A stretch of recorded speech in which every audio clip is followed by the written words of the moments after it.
Hello students, my name is Alpa Rupala, Assistant Professor from LG Institute of Engineering and Technology, Computer Department. Welcome to the lecture series of Mobile Computing and Wireless Communication. So the topic, multiplexing and multiple access. We have already learned about multiple access in your previous lecture, in which we have learned about the SDMA, then FDMA, then TDMA in detail. Now we will start with our lecture with the CDMA. Then after we will move forward to the multiple access with collision avoidance, in which hidden terminal, exposed terminal, near and far terminal. Now what is the basic disadvantage in this? In TDMA. In TDMA synchronization is there, right? Compulsory you need to synchronize, priorly you need to divide and give the access to each and every user, right? Even though there is not a narrow frequency bandwidth, but still bandwidth requirement is more, right? It is having some of the advantages, but it is also having some of the disadvantages, as we have told in TDM. So that all will be overcome in CDM, and CDM is a multiplexing technique which is being used in your CDMA. Now again recall your DSSS example, in which you have already learned that what the CDMA is and how it is being used. Okay, so we are giving each and every station a separate chipping code, right? A separate chipping code. Now the question mark is, how we are selecting this code, that which code is good for your transmission purpose and to your give to your receiver. Okay, the code should be unique, but the code should be kind of that it cannot produce interference between two channels, because guard space is there in frequency and in TDMA. In the fundamental of some amount of frequency we are lefting out, in the TDM some amount of time slot we are lefting out, we are not using that, right? But in CDMA, there is no frequency and time fundamental over here. So how we can identify that two users which are sending in a same channel will not interfere each other. Okay, will not interfere each other.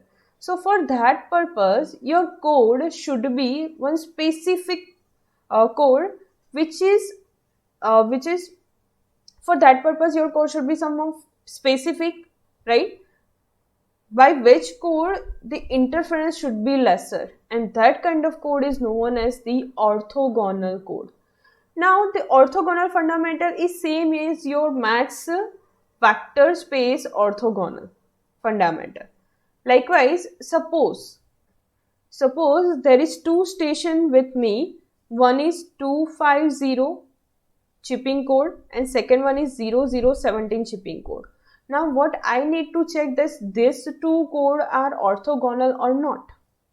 Okay, these two code are orthogonal or not. For that purpose, I need to multiply this code vector space value by vector space value. Likewise, 2 with the 0, 5 with the 0 and 0 with the 17. We need to multiply this both the code, vector by vector. So we are multiplying, and by the multiplication we are getting 0, 0 and 0 value. We need to add this value and the final answer is 0. Whenever two orthogonals code are being, whenever two codes are being multiplexed, and then after if the answer is 0, then that code is known as the orthogonal codes. So we can use this code to your two different user, for your two different user, right? Same as another example, this is the also code, must you have seen 0, 0, 0. So it is not like that 1 0 should be there. Okay, compulsory your code should be like this also, 3 into minus 2 minus 6, minus 2 into 3 minus 6, plus 4 plus 3 plus 12. So ultimately it is also giving you 0. So this both codes are also orthogonal codes. So we are using this kind of orthogonal codes to separate the two user interference.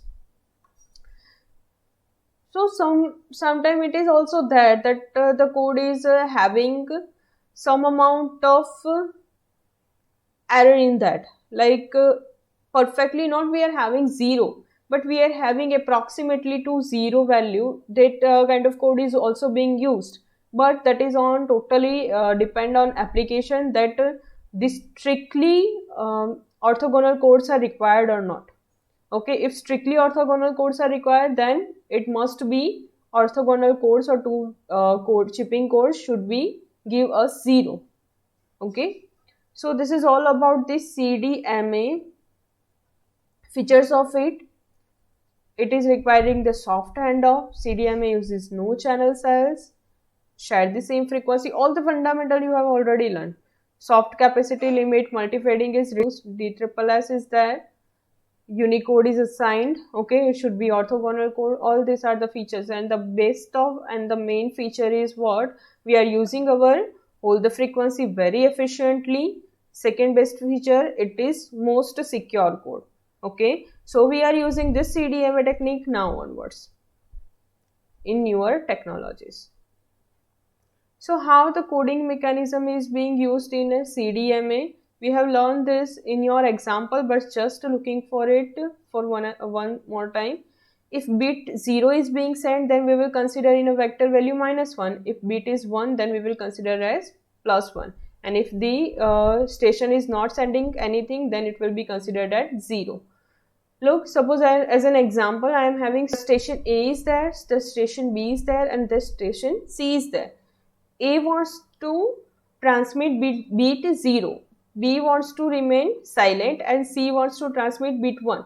Okay, in same we were calculating signal S1. Likewise, if A wants to transmit, then it should be A. If A bar bit 0, then it should be A bar, and if C wants to transmit 1, then it should be plus C. Okay, so my signal S1 could be kind of A dash plus C, right? So here we are looking only CDMA technique. We are not combining DSSS into it. Okay, we are looking only for CDMA technique, not DSSS into it. So your bit 0 will be considered as -1. If your station B is silent, then it will be 0. If your bit C is if your station want to send bit 1, then it will be considered as +1. And these all are chipping codes which are priorly defined, and those are orthogonal codes. Okay, +1, -1, -1, +1 for station A, +1, +1, +1, +1 for station B, +1, -1, +1, -1 for station C. And this will be same for your sender and for your receiver both.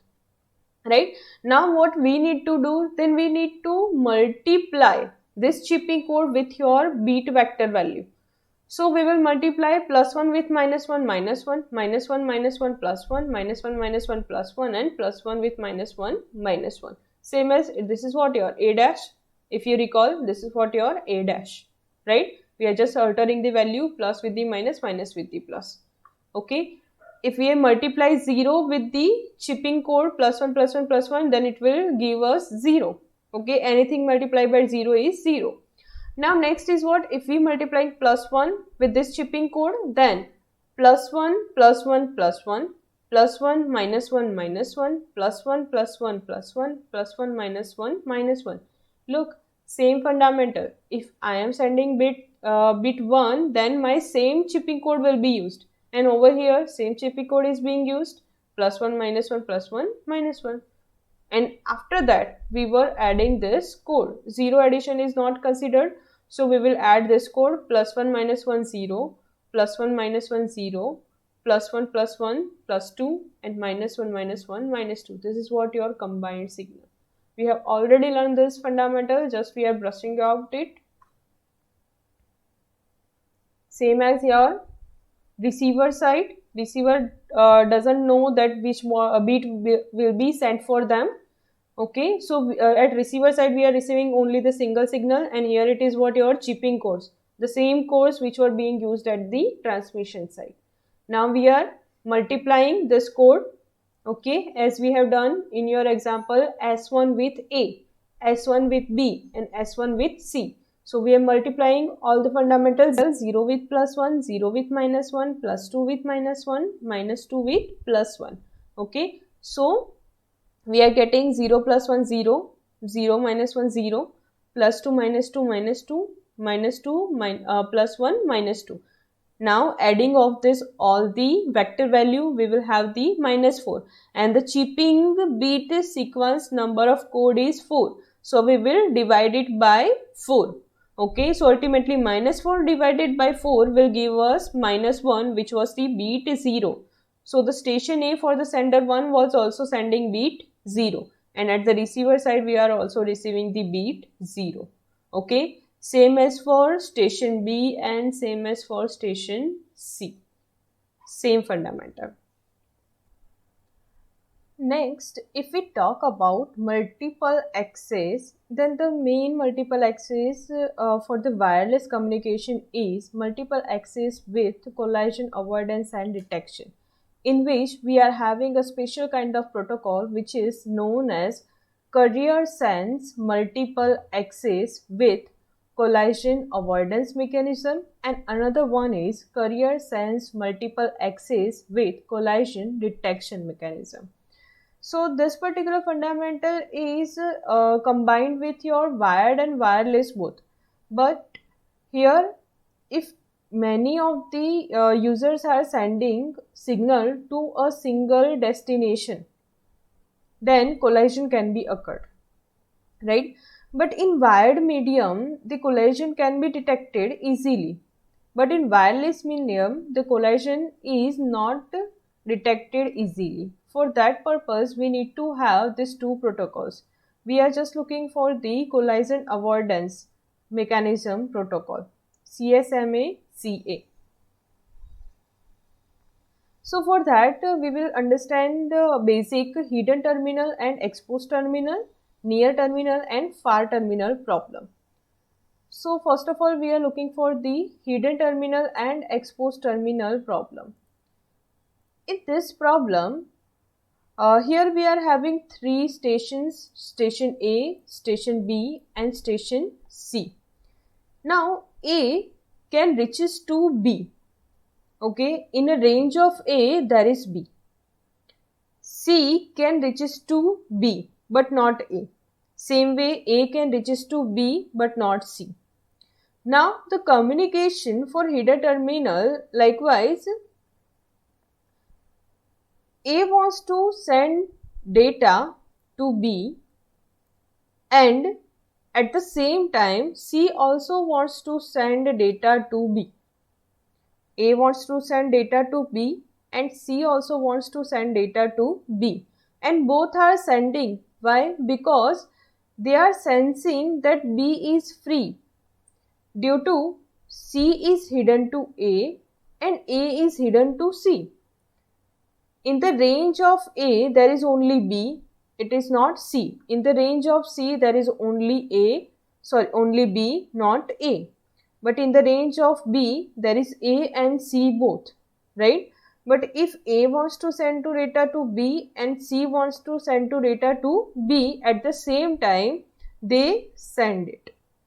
Okay, and that's why it is having the collision at the receiver B. Exposed terminal. In exposed terminal, you are having four stations. Suppose this is your station B. This is your station A, this is your station C and this is your station D. Okay, there are four stations. The A is in a range of B and C. Okay, in A's range there is B and C. In a C's range there is A and D. Okay, now communication is being established like A wants to send data to B and C wants to send data to D, right? Now, when C is sensing the environment, then it is sensing that A is busy. In their environment, A is busy, right? So, even if the D is free, the C will not send data to D because it is sensing that the environment is busy. So this kind of stations are known as exposed terminal. A and C is known as exposed terminal in this example. So how we can resolve this problem?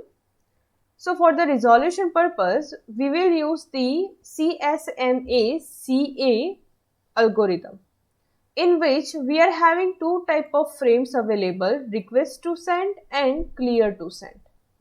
Now in request to send, that is the kind of special frame in which there is a sender address, destination address and the time period, predefined time period for communication.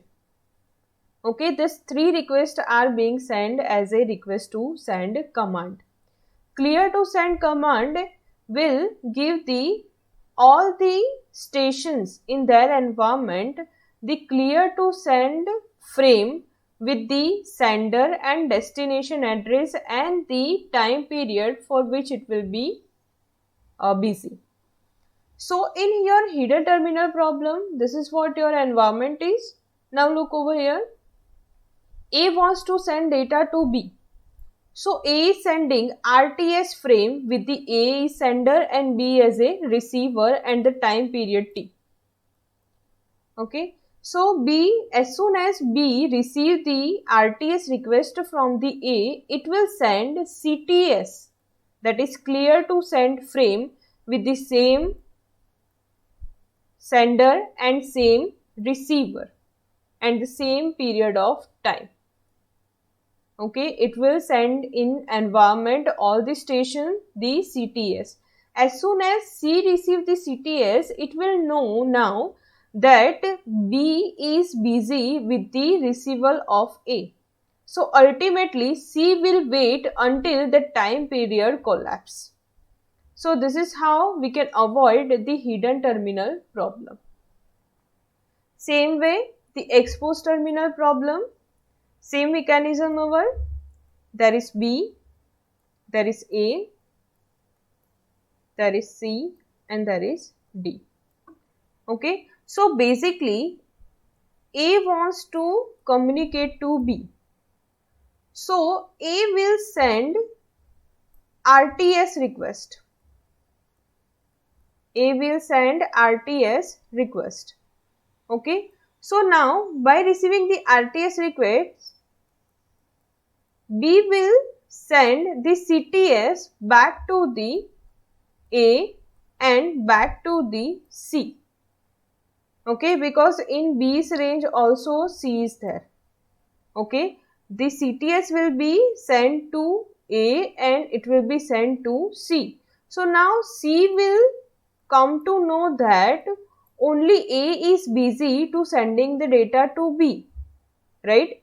Now A will know that, C will know that only A is busy with the receiving data of with the sending data to B, but D is free. So it will send the RTS request to D.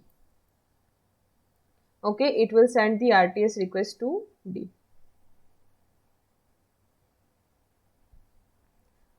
Next one is near and far terminal problem.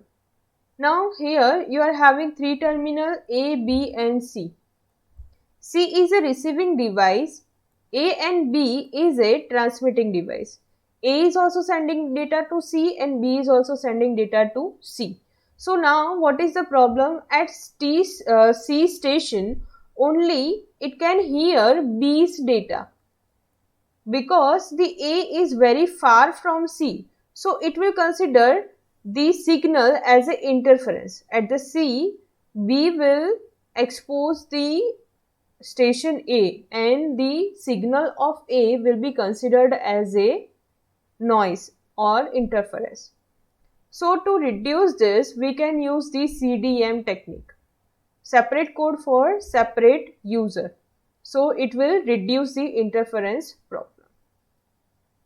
So this was all about the multiple access with collision avoidance mechanism, in which we have learned about hidden terminal, exposed terminal, near and far terminal.